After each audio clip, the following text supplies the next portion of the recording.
দুনিয়াতে কেউ আপন হয় না। যে বউ আপন 2 ঘন্টা আপন থাকেতে 4 ঘন্টা ঝগড়া করে, আসে না নেই? যে ছেলে আপন সে 2 ঘন্টা কথা শুনে তো 4 ঘন্টা কথা শুনে না, ঠিক না বে ঠিক? যে ভাই আপন সে ভাই 2 ঘন্টা আপন আর 2 ঘন্টা পর। যে বাবা আপন, যে সবচেয়ে আপন মা আপন, সেও দেখা যাচ্ছে আরেক ভাইয়ের কথা শুনে পর হয়ে যায়, হয় না? হয় না হাজেরিন, দুনিয়াতে কেউ 16 আনা আপন হয় না। আমাদের এই জীবনটা পরকে আপন করার, মানুষকে খুশি করার জন্য একটা সংগ্রাম। ছোটবেলায় বাবা মাকে খুশি করার চেষ্টা করেছি, পারিনি, কত মারছে, ঠিক না বেঠি? বড় হয়ে বান্ধবীদের বন্ধুদের খুশি করার চেষ্টা করছি, থাকেনি, ঠিক না বেঠি? বিয়ে করে বউকে স্বামীকে খুশি করার চেষ্টা করেছি, 16 আনা কখনোই হয়নি, ঠিক না বেঠি? কর্মক্ষেত্রে, জীবনে, সব জায়গায় আমরা 12 আনা ব্যর্থ, যদি 4 আনা সফল হইও, ঠিক না বেঠি?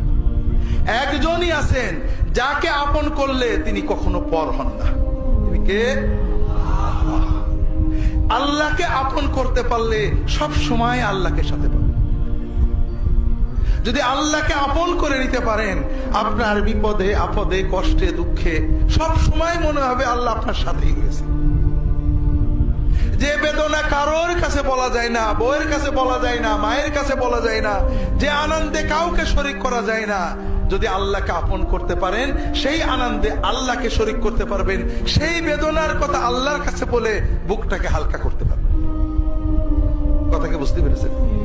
কাজেই ভাইয়েরা, আসেন না সবাই নিয়ত করি যে এত সহজ কাজ আমরা নিয়ত করলাম, আল্লাহ আমার বাকি জীবন যতটুকু আছে, 1 দিন হোক আর 100 বছর হোক, আমি তোমার ওলি হওয়ার চেষ্টা করব। আল্লাহ তাআলা সকলের নিয়ত কবুল করে নিন, আমিন।